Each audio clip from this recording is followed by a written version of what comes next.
In this session, we will study about cyclic photophosphorylation of photosynthesis. So let's start with cyclic photophosphorylation.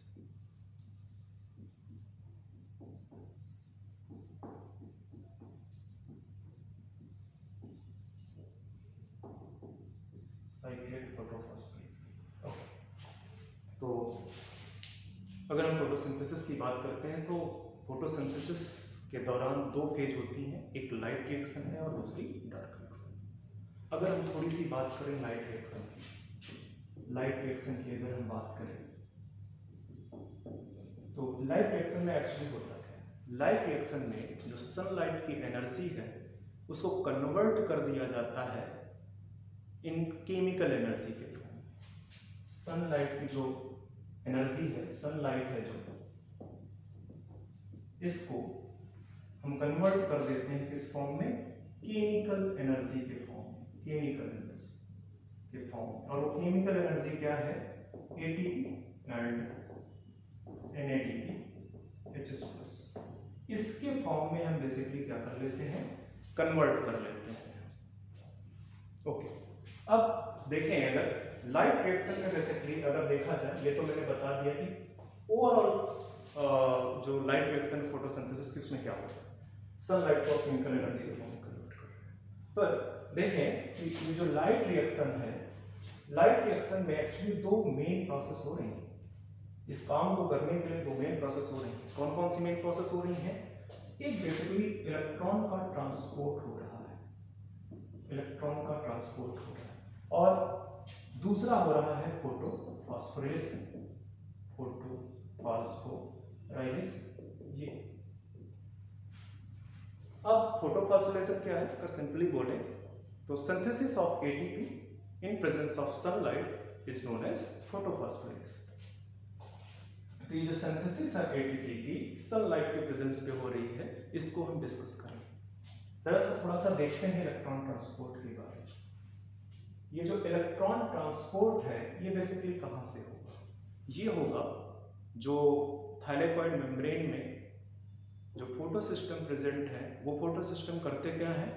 They capture sunlight, they trap sunlight, and जब वो trap करते हैं तो उस energy से उनका जो इलेक्ट्रॉन है, रिएक्शन सेंटर में बैठा हुआ जो मैग्नीशियम है, उससे एक इलेक्ट्रॉन बाहर निकल जाता है और उस इलेक्ट्रॉन की जर्नी स्टार्ट होती है through ETS, electron transport system. तो बेसिकली ये इलेक्ट्रॉन ट्रांसपोर्ट कहाँ पे करेगा? ये करेगा इलेक्ट्रॉन ट्रांसपोर्ट सिस्टम। और ये इलेक्ट्रॉन ट्रांसपोर्ट सिस्टम बेसिकली होते हैं दो टाइप के। एक होता है साइक्लिक और दूसरा होता है नॉन साइक्लिक।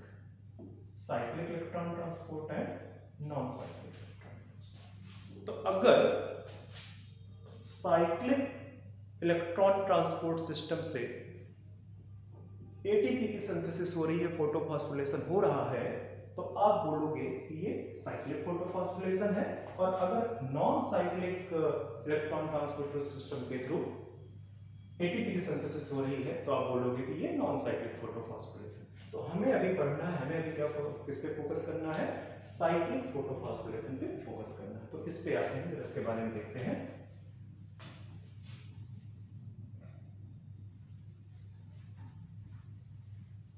ओके, तो साइक्लिक फोटोफॉस्फोरिलेशन में हमने इससे पहले डिस्कस कर रखा हुआ था।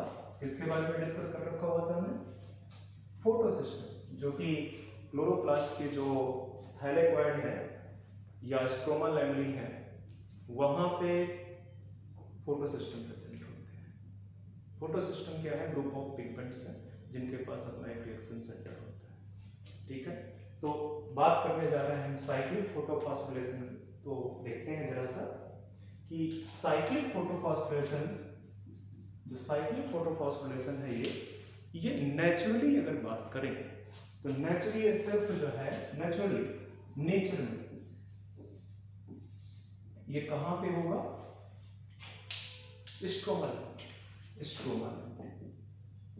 स्ट्रोमा लैमेली के अंदर, ये यहां पे नेचुरली। एक्सपेरिमेंटली डेफिनेटली साइंटिस्ट ने थाइलेकॉइड मतलब ग्रेनम में भी और स्ट्रोमा दोनों जगह पे इसको प्रूव कर रखा हुआ है, दोनों जगह पे एक्सपेरिमेंट कर चुके हैं। बट अगर नेचर में देखेंगे तो स्ट्रोमा लैम्बडे पे रिपोर्टेड है, ठीक है। तो दिमाग में ये रखना आपकी जो साइक्लिक फोटोफॉस्फोरिलेशन है वो आपका कहाँ पे होगा, स्ट्रोमा लैम्बडे के अंदर होगा। ओके, सेकंड चीज कि जो साइक्लिक फोटोफॉस्फोरिलेशन है इसमें सिर्फ फोटो सिस्टम 1 इन्वॉल्व है, ठीक है। फोटो सिस्टम 1 सिर्फ फोटो सिस्टम 1 पार्टिसिपेट करेगा इसके दौरान, ठीक है।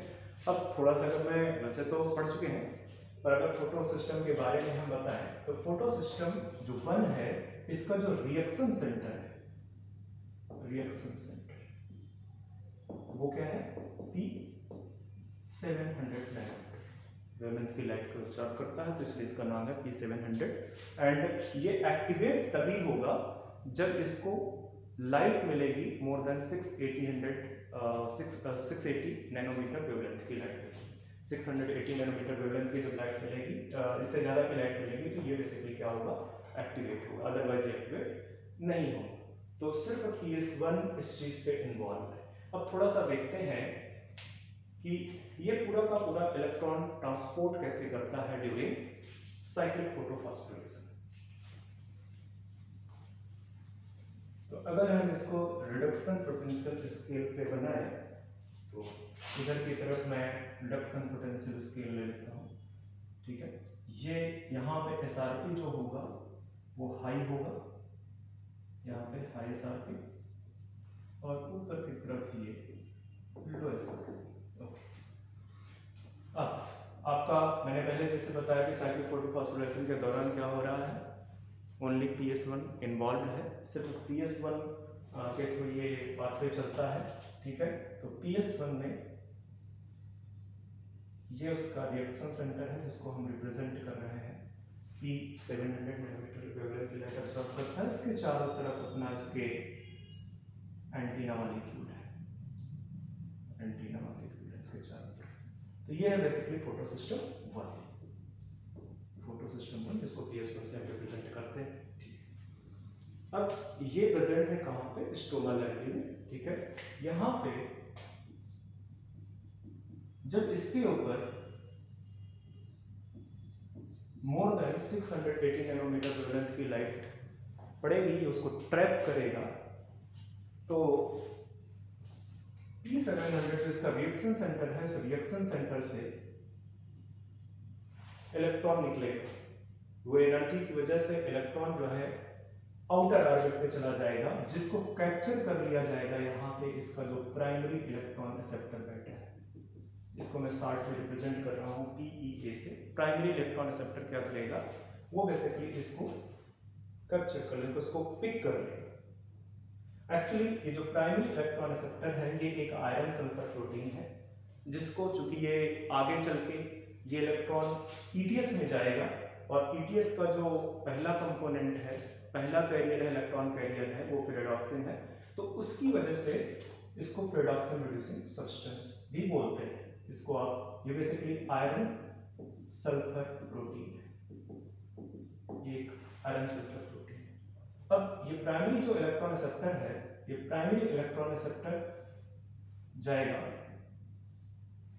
फर्स्ट इलेक्ट्रॉन कैरियर, जो साइक्लिक फोटोफॉस्फोरिलेशन का या साइक्लिक इलेक्ट्रॉन ट्रांसपोर्ट सिस्टम का जो फर्स्ट इलेक्ट्रॉन कैरियर है, वो बेसिकली क्या है, पेरिडॉक्सिन है। पेरिडॉक्सिन से यहाँ से इलेक्ट्रॉन चल रहा है, ठीक है। पेरिडॉक्सिन से इलेक्ट्रॉन बेसिकली निकलेगा, कहाँ पे आएगा, साइटोक्रोम B6F कॉम्प्लेक्स के पास, साइटोक्रोम B6F कॉम्प्लेक्स के पास। फिर ये साइटोक्रोम B6F कॉम्प्लेक्स से पहुंचेगा किसके पास में, प्लास्टोसाइन, जो कि एक कॉपर कंटेनिंग ब्लू कलर की प्रोटीन है, और प्लास्टोसाइन से इलेक्ट्रॉन बेसिकली वापस, प्लास्टोसाइन से इलेक्ट्रॉन वापस से PS1 पे पहुंच जाए। तो चूंकि इलेक्ट्रॉन का मूवमेंट PS1 से स्टार्ट हुआ और वापस से return back to photosystem के पास पहुंच गया, तो इस वजह से हम इसको बोलते हैं साइक्लिक पाथवे है।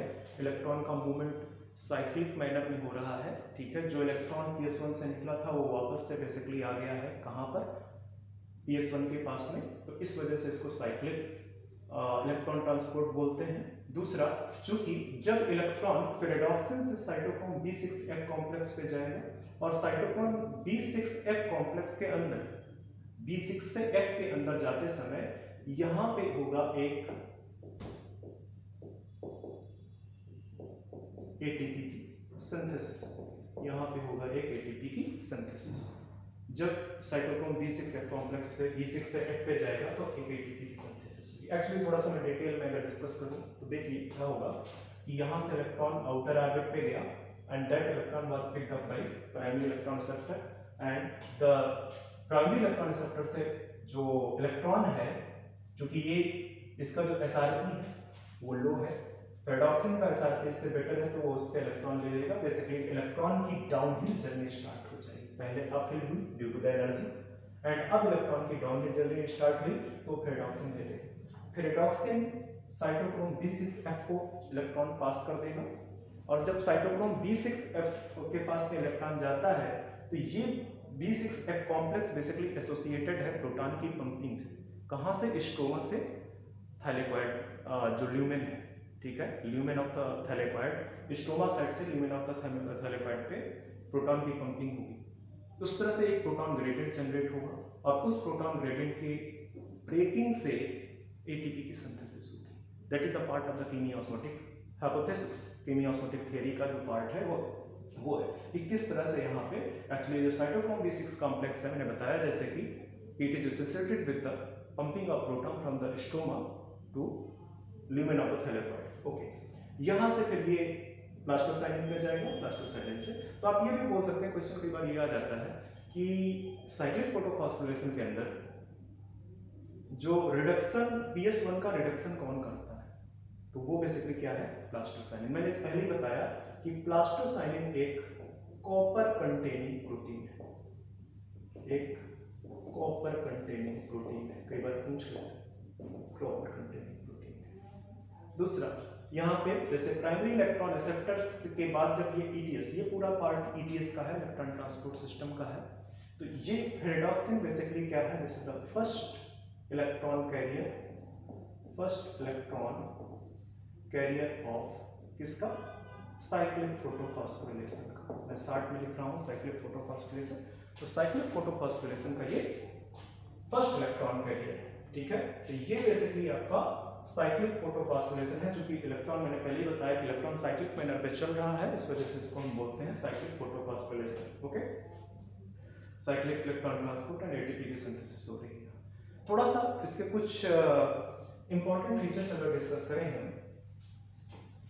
कुछ इंपॉर्टेंट कैरेक्टरिस्टिक या इंपॉर्टेंट फीचर्स अगर हम डिस्कस करें तो क्या है?